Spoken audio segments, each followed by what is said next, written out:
Assalamualaikum warahmatullahi wabarakatuh. Hai Sobat BIPA, perkenalkan nama saya Dila Arifatiwi dengan NIM 1810221002. Sebelum memulai materi pada hari ini, marilah kita berdoa bersama-sama dengan keyakinan masing-masing. Berdoa dimulai. Bismillahirrohmanirrohim. Berdoa selesai. Saya akan menjelaskan BIPA B2 Unit 4 yang akan membahas tentang lingkungan kita. Di sini ada KD atau kompetensi dasar yang harus teman-teman capai. Yang pertama, memahami informasi dan kosakata yang terkandung di dalam teks prosedur. Yang kedua, memahami fungsi sosial dan tujuan teks prosedur.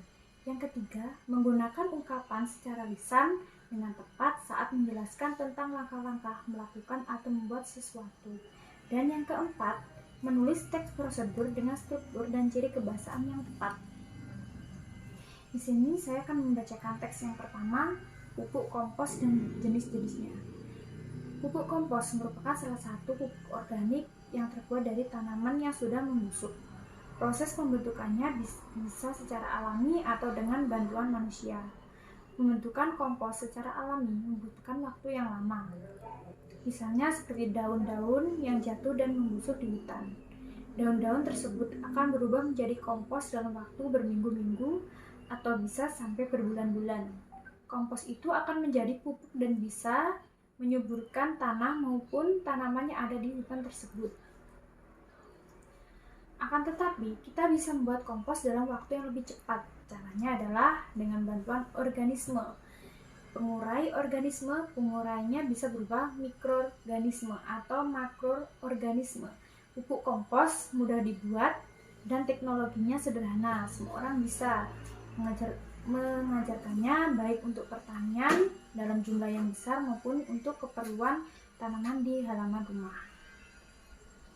Di sini ada latihan soal. Yang pertama, sebutkan bahan baku utama untuk membuat kompos. Yang kedua, jelaskan bagaimana pembentukan pupuk kompos tanpa bantuan manusia. Yang ketiga, bagaimana membuat kompos dalam waktu yang singkat.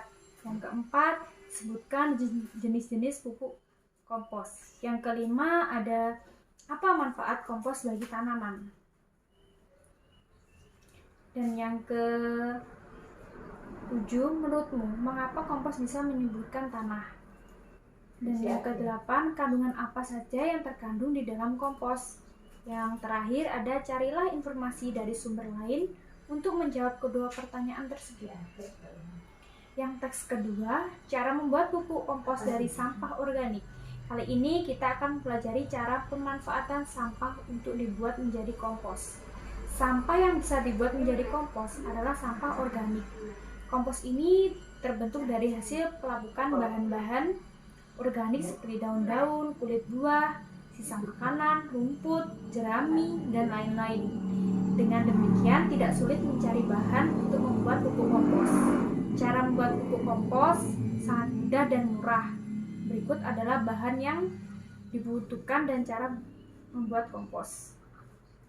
Bahan-bahan pembuat pupuk kompos yaitu yang pertama, siapkanlah sampah-sampah organik yang mudah hancur, lebih baik jika sampah tersebut adalah sampah basah. Yang kedua, siapkan kulit buah kopi atau daun lamtoro.